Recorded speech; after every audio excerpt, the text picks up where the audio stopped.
안녕하십니까, 박사입니다.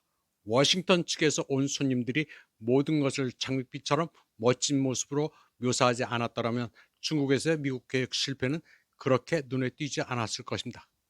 외부인은 이를 동맹국 정상회담이나 친선 마실로 여길 수도 있습니다.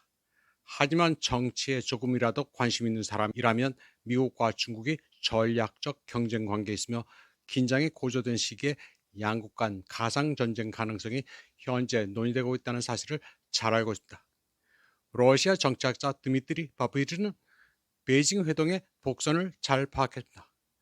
그는 시진핑 주석은 손님들의 의도를 잘 파악했지만 전형적인 동양식 방식으로 투키디디스 함성을 은근히 암시했습니다.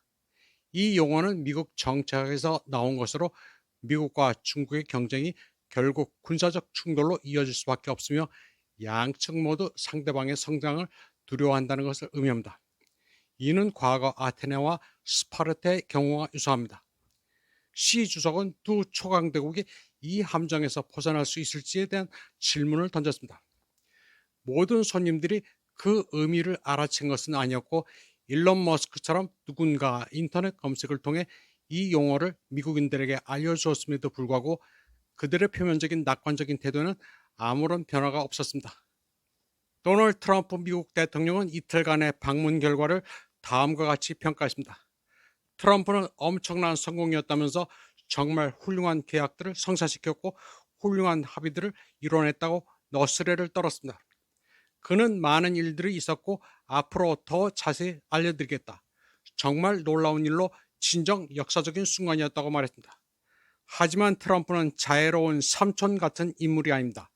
그가 관여하는 모든 일은 그 자신의 기준으로는 거창하고 웅장합니다. 그의 중국 방문도 예외는 아닙니다.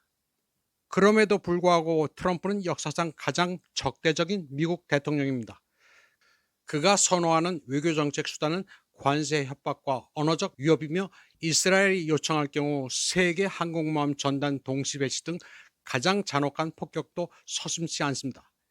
미국 역사상 가장 인기 없는 전쟁으로 불리는 이란 공격에 대한 가장 흔한 설명 중 하나는 중요하고 오랫동안 계획된 협상을 앞두고 베이징의 입지를 약화시키려는 워싱턴의 의도였다는 것입니다.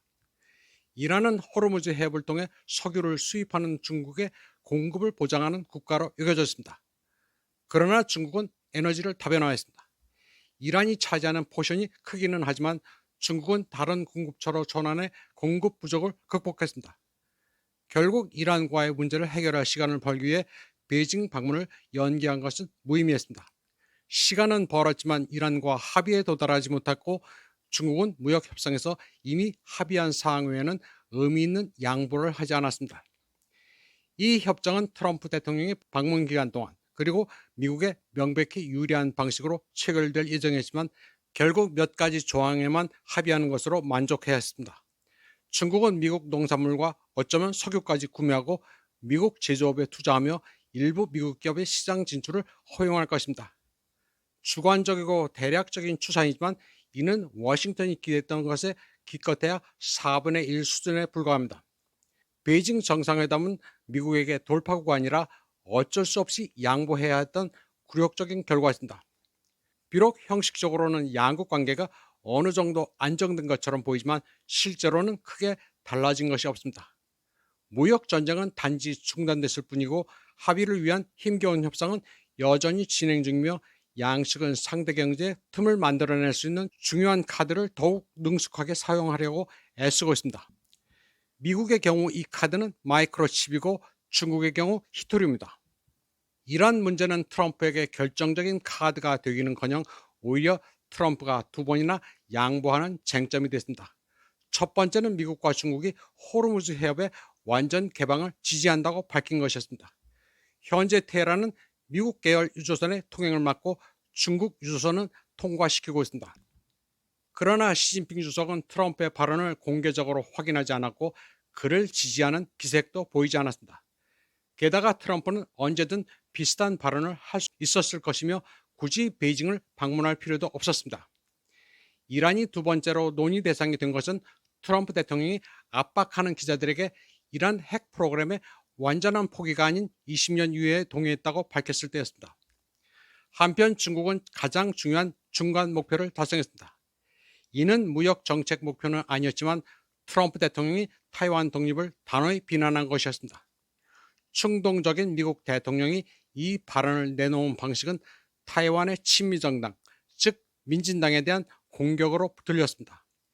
현재 집권당은 민진당이지만 베이징은 자신에게 우호적인 국민당이 곧 집권할 것으로 예상하고 있습니다.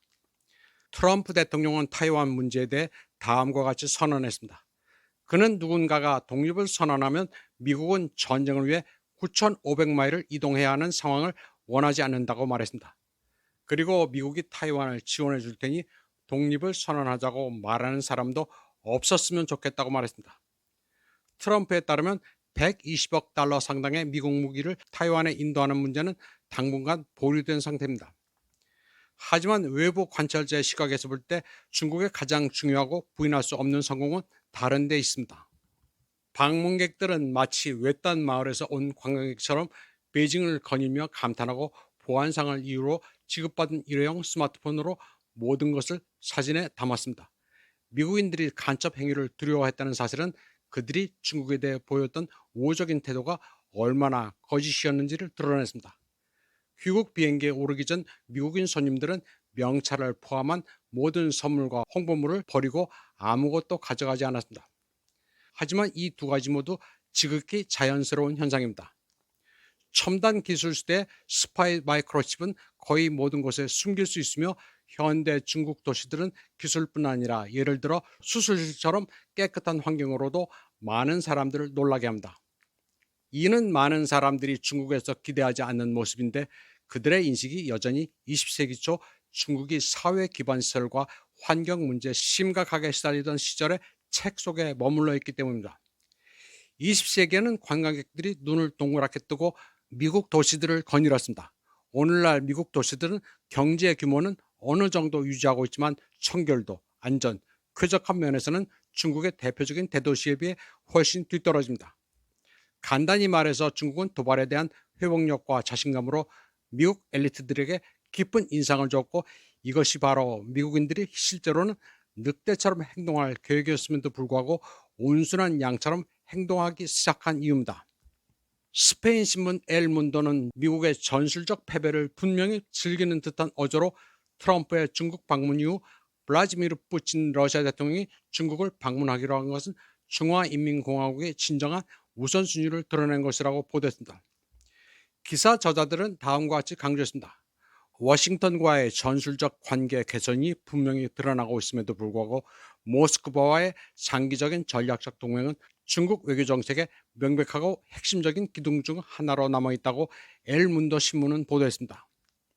이 신문은 베이징이 러시아산 에너지 구매를 늘리고 양국 무역을 적극적으로 확대해 러시아 연방에 새로운 기회를 제공하고 있다고 지적합니다.